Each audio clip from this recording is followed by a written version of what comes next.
Welcome to Mathu's Embroidery and Crafts. Last வீடியோவில் இந்த டிசைனை எப்படி ஃபேப்ரிக்கில் ட்ரேஸ் எடுக்கணும் அப்படிங்கிற மெத்தடை பார்த்தோம்ல. புதுசாக பார்க்குறவங்களுக்கு எப்படி ட்ரேஸ் பண்ணணும் அப்படிங்கிறத டிஸ்கிரிப்ஷனில் லிங்க் கொடுக்குறேன், அதை பார்த்து கற்றுக்கோங்க. இப்போ நம்ம இந்த டிசைனில் எப்படி எம்ப்ராய்டரி ஒர்க் ஸ்டிச் பண்ணணும் அப்படிங்கிறத பார்க்க போகிறோம். இந்த டிசைனில் ஆல்ரெடி அவுட்லைன் செயின் ஸ்டிச் எல்லாமே ஃபினிஷ் பண்ணி முடிச்சிருக்கோம். இப்போ இன்னரில் இந்த ஃப்ளார் லீஃப் இதுக்கு மட்டும் நம்ம எப்படி ஸ்டிச் பண்ணணும் அப்படிங்கிறத பாருங்கள். இப்போ இந்த பெட்டலில் சாட்டின் ஸ்டிச் எப்படி ஸ்டிச் பண்ணணும் அப்படிங்கிறத பார்க்க போகிறோம். Normal hand needle, gold zari thread countings வந்து 6 strands ஆஃப் த்ரெட், அது டபுளாக போடும்போது 12 strands of thread கிடச்சிக்கிடும்.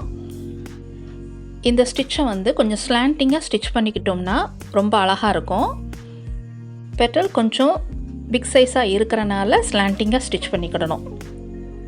Small leaf petals இந்த மாதிரி இருந்துச்சு அப்படின்னம்னா ஸ்ட்ரைட்டாக ஃபில் பண்ணலாம். சாட்டின் ஸ்டிச் பண்ணுறதுல நிறைய மெத்தட்ஸ் உண்டு. இப்போ இந்த மாதிரி இதில் நம்ம ஸ்லாண்டிங்காக ஸ்டிச் பண்ணிக்கிட்டால் தான் பியூட்டிஃபுல்லாக இருக்கும். இந்த சாட்டின் ஸ்டிச் வந்து ஹேண்ட் எம்ப்ராய்டரியில் ஸ்டிச் பண்ணக்கூடிய ஒரு ஸ்டிச்சஸ். ஆரியில் ஸ்டிச் பண்ணுற சாட்டின் ஸ்டிச் வேறு, ஹேண்டு நார்மல் நீடில் யூஸ் பண்ணி ஸ்டிச் பண்ணுற சாட்டின் ஸ்டிச் வேறு. ஆரி ஒரு சிலருக்கு ஸ்டிச் பண்ண முடியாது அப்படிங்கிறவங்க இந்த மாதிரி சாட்டின் ஸ்டிச் பண்ணிக்கிடலாம். இப்போ இந்த மாதிரி நம்ம எல்லா ஃப்ளார்ஸ் லீஃப் இதுக்கு மாதிரி எல்லாம் ஃபினிஷ் பண்ணி முடிச்சிருக்கோம். இப்போ இந்த லீஃப் டிசைன் வந்து கொஞ்சம் பிக் சைஸாக டயக்ராம் இருக்கிறனால இதில் லீஃப் ஸ்டிச் எப்படி நம்ம ஸ்டிச் பண்ணிக்கிடணும் அப்படிங்கிறத பார்ப்போம். இந்த கோல்டு த்ரெட்டு தான். ஃபஸ்ட் ஒரு ஸ்ட்ரெயிட் ஸ்டிச் பண்ணிவிட்டு சென்டரில் லைன் ட்ரா பண்ணியிருக்கோம் பார்த்தீங்களா, அதுக்கு ஆப்போசிட் சைடாக இந்த மாதிரி இப்படி எடுத்துக்கிடணும். க்ளோஸ் வியூவில் பார்ப்போம், இன்னும் கிளியராக உங்களுக்கு புரியும்.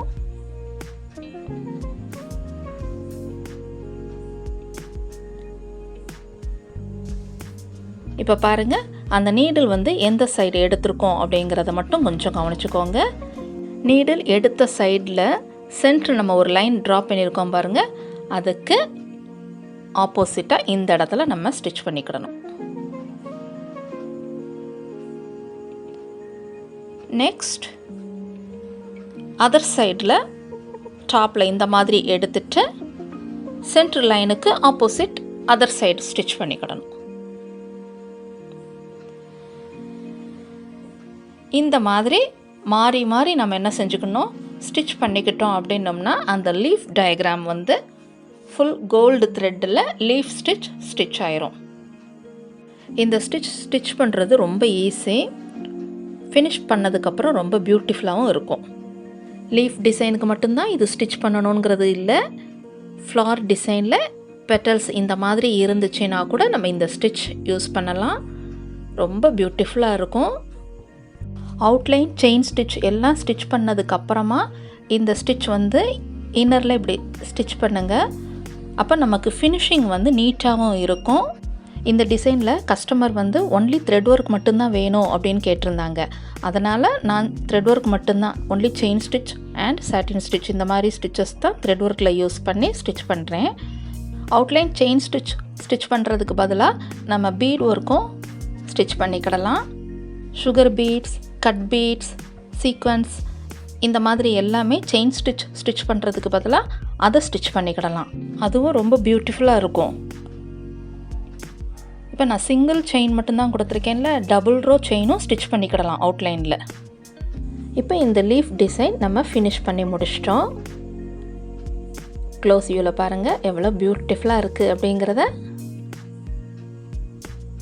ஈஸியாக இருக்குல்ல. இந்த ஸ்டிச் வந்து 2 ஸ்டிச்சஸ் தான். கோல்டில் யூஸ் பண்ணியிருக்கிறது சாட்டின் ஸ்டிச்சும் இந்த லீஃப் ஸ்டிச் மட்டும்தான்.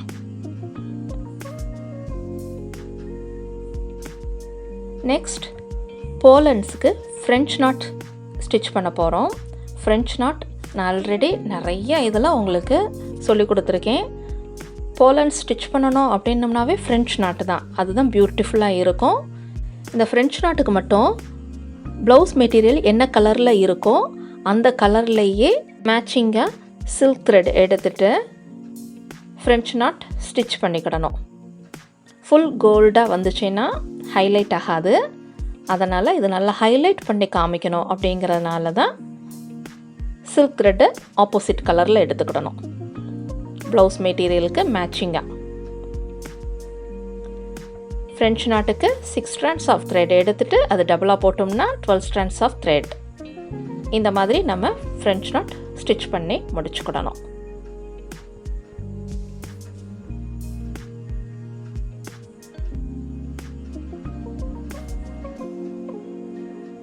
முடித்ததுக்கப்புறமா இந்த மாதிரி நமக்கு ஃபினிஷிங் இருக்கும்.